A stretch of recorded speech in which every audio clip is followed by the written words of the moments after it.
Hello guys, I'm Mika Raymond. I'm the founder of Process One and I'm an ejabberd developer and I would like to show you today how to build cool XMPP powered apps by mixing the Phoenix Elixir Web framework and ejabberd XMPP stack. So the idea is that to get you up and running with a quick tutorial about how to set up your environment. So I assume that you already have Erlang and Elixir installed on your system. So I won't show you how to do that. You will find plenty of resources about that on the internet. So I will let you search for that. The idea is that you don't need to install ejabberd. You will need to install Phoenix, which is a web framework to develop web application, a bit like Rail framework for Elixir. So you will install Phoenix and you will get ejabberd as a dependency. You will embed ejabberd XMPP software as a dependency of your Phoenix application. So that's the idea. So first thing to do is to clone the Phoenix repository. So let's do that. So the idea is that we will clone that repo. So simply get from GitHub the Phoenix framework and then check it out, and we will then do mix, get all the dependency of the Phoenix framework and compile it. So that's your first step. So let's do that. It will take a moment to download the source code from GitHub, and it will build everything from there. So this should be pretty quick, and you're starting with a fresh new environment. So as you see, the Phoenix framework comes with everything included. You may have noticed that it will build the Cowboy application, which is a very famous Erlang HTTP server framework. So this is your first step. So here we are. We have everything compiled. We have Phoenix compiled, and we're up and running with the Phoenix framework. As you see, this is pretty quick. The next step is to generate your Phoenix application template. So this is something which is done by calling mix, which is a kind of command line tool for Elixir application. So you're calling mix with Phoenix new command, and you tell it where you want your new application to be generated. So in my case, this is in the my app directory on my demo place on my laptop. So yes, let's install mix dependency. We want everything included, like branch.io, which is basically a JavaScript framework for live JavaScript interactive web application. We won't go into that detail, but we want to install everything. So it tells me, I can ignore that, but it tells me that a new X version of is available. I won't update it now. I don't need it now for that demo. So you see it's testing node npm install node dependency, which is needed for the branch.io stuff I was mentioning previously. So this is probably the thing that takes the largest time to download, build and compile. Okay, so we're done. We're set. So now we can simply get into our new directory. And as you see, we have all the structure in place for developing our own web application. So let's get to the next step, and the next step is to add ejabberd as a dependency for your Phoenix application. So this is done by changing your mix file, which lists all your project, all your dependency. So first thing is to edit that mix mix file, and then here we will tell it to use ejabberd as a dependency. So in the dependency list, we will add that dependency for ejabberd dependency. So we will be using at least ejabberd 15.03, and we will take it directly from process1 GitHub repository. And we will also tell Elixir, when you launch your Phoenix application, we will tell it to launch ejabberd as well as along with Phoenix, Cowboy, the logger, and you want ejabberd as well to be embedded in your own application. So that's it for your Phoenix application configuration. Then next step is simply to download the dependency, to download ejabberd, and to compile everything. So let's do that. You simply do mix, do deps-get, and compile. So you will be cloning. So you will see that a lot of ejabberd is composed of a lot of projects. You have ejabberd repository itself, but coming from process1 as well, you have also a lot of dependent projects that are used for parsing XML. You have project for having a custom, very efficient TLS implementation.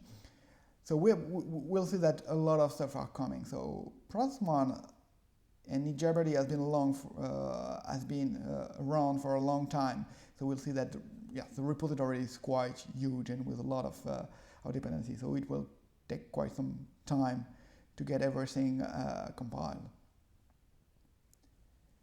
So you see string prep, you see YAML library, you see logger, a lot of dependencies that are needed by ejabberd to get the full system up and running. You see that you have eSIP, which is basically a voice framework embedded inside ejabberd, so you can pass call from your Android phone using a Android SIP stack, and it will be allow you to use your ejabberd account to pass SIP calls. So here we see we have downloaded everything, we have everything ready, and we're now building the framework and as a dependency. So we see a few warnings, but it's okay. That's not a problem. We're building the Phoenix again. The Phoenix dependency is a PostgreSQL dependency. Ecto, which is a framework used by Phoenix to write data in your relational database. And then we're compiling ejabberd itself. So all the modules, extension of ejabberd are getting compiled. So, and we're done. So we have everything up and running, and we have everything compiled, all dependency being downloaded and built. So next step is to configure your application and ejabberd at the same time. So to do that, I prepared a config file that you can get from Gist, from GitHub, that will be linked from our website, and that will allow you to download, sorry about that, to download, so here we get into the config directory and we download an ejabberd template config file, which is a YAML file. So let's do that. If you try to edit it, config ejabberd.yaml, and you will see that you have a pretty standard ejabberd config file available. So this is quite a full feature one, but it will allow you to get up and running very, very quickly. You can refer to ejabberd operation guide on ejabberd.im website to learn more about that. So next step is to tell ejabberd, the ejabberd embedded into the Phoenix application, where to find the config file, and where to put the log file, and where to put the Nesia database file. So this is done by editing your config.exs module from your config directory. So let's do that. We will edit edit config.exs, which is standard Elixir configuration.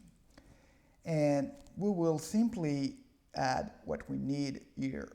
So let's add this. And I've added a special config for ejabberd.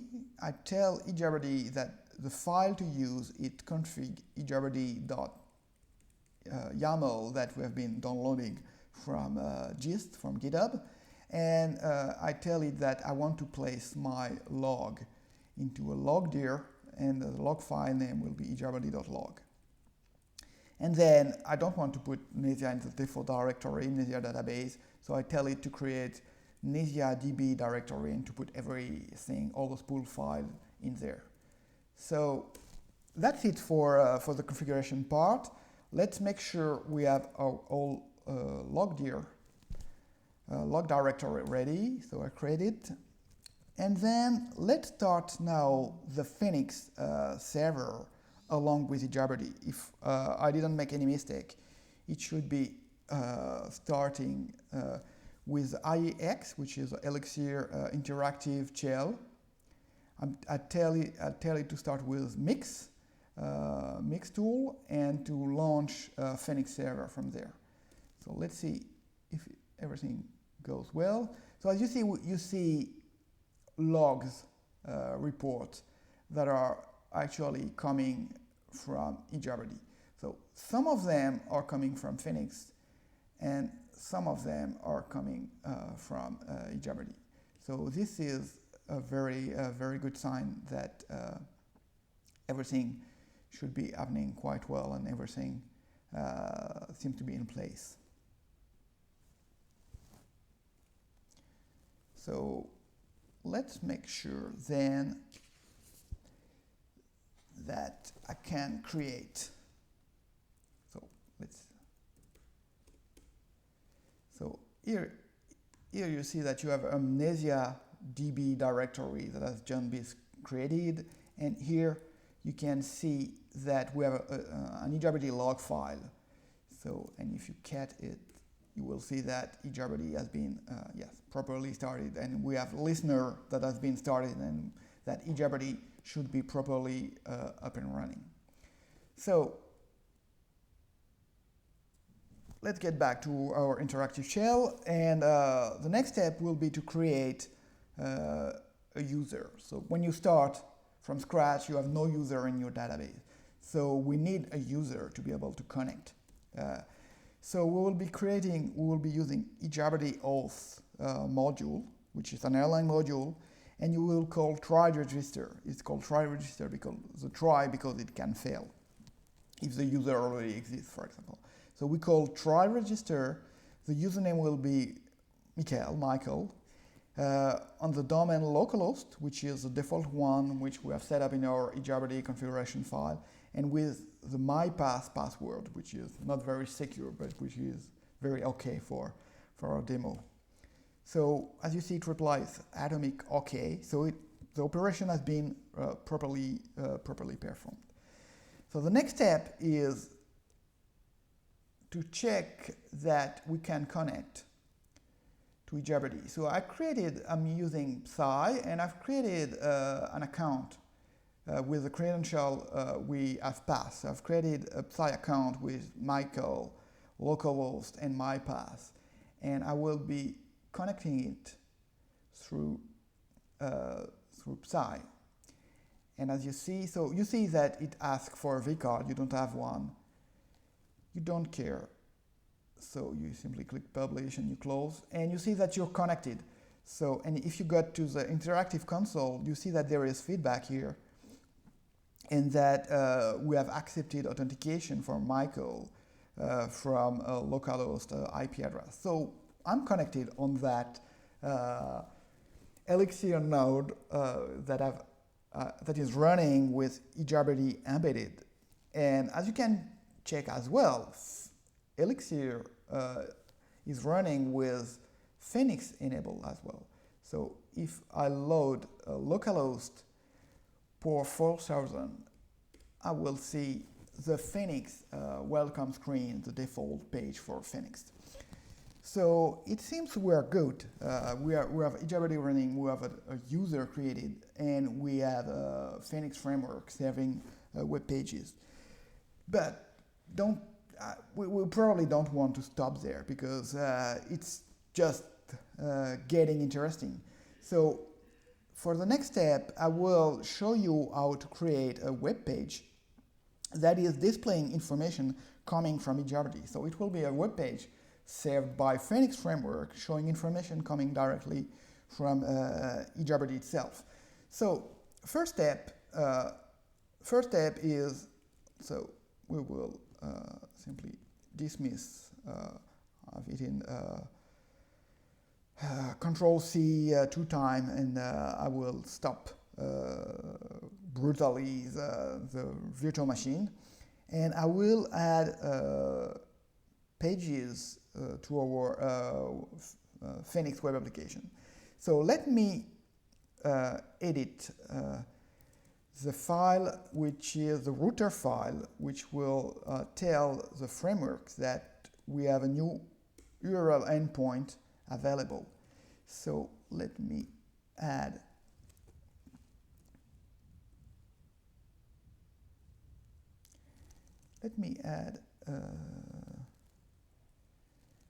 that new endpoint. So we will be serving /ejabberd endpoint, and the controller serving it will be ejabberd controller, which will be developed in Elixir, and method will be the index one.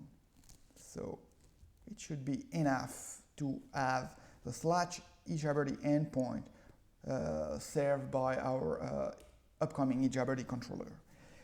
The next step is to edit to create that controller. So the first thing, I will be creating a page, an Elixir module called ejabberd controller in the web /controllers directory. And it's a new file, so I'm just editing it from scratch.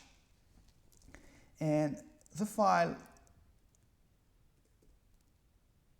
contained, I don't have, let me try to find, why don't I have the content? So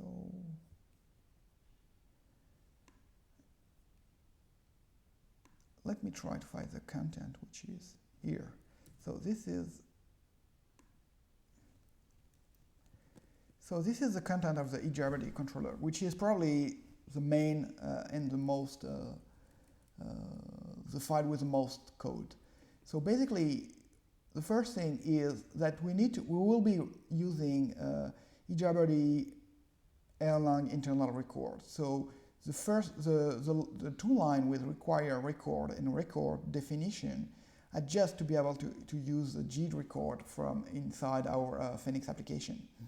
And the second one, which is the index processing. So when we try to load the index on the ejabberd endpoint, we will use ejabberd SM, which is ejabberd session manager, and we will call it to get all the connected users. And that will give us a list of text Jabber ID along with their resource that are connected to ejabberd server. And we don't want to get all the resource host, and we just want to get the username. So what we do is that For each user, we call enum map, which means for each users we will be calling string to JID to parse the Jabber ID that is connected to our server, and we will be extracting the record JID in the field user.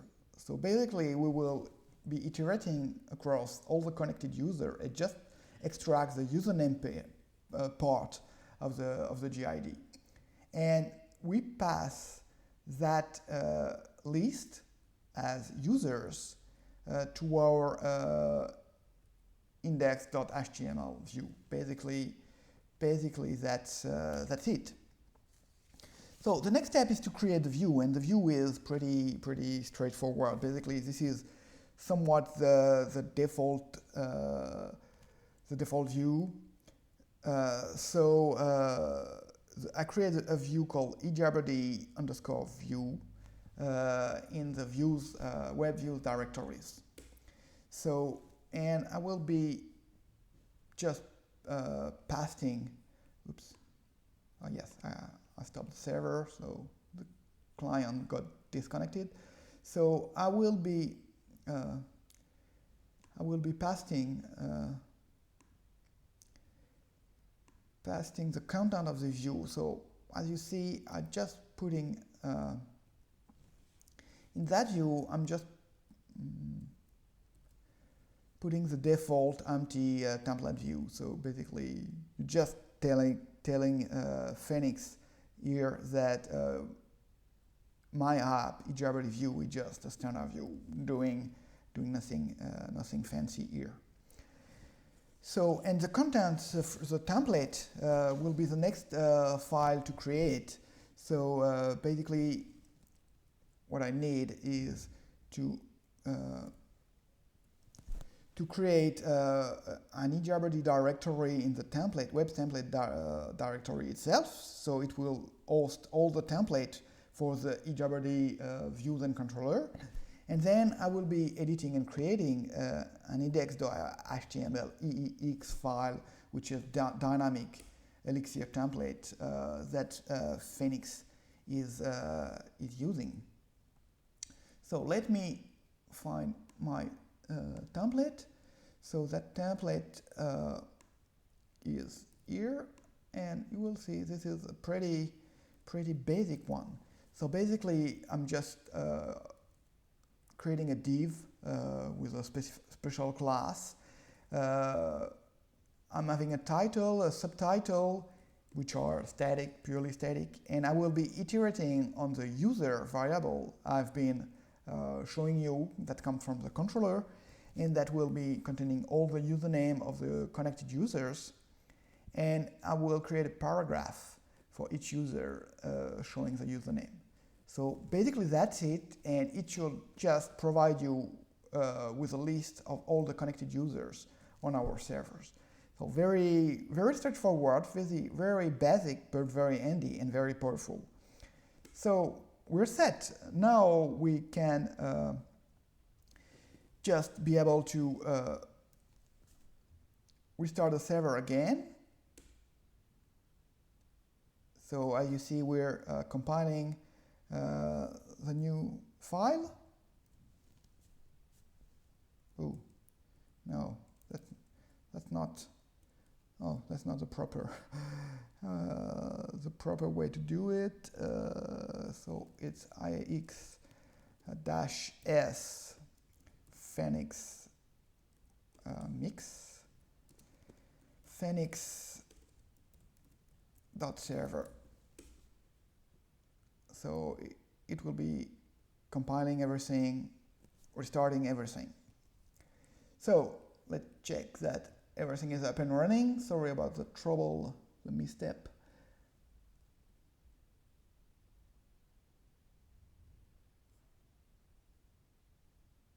So we have accepted the connection, and we are actually connected.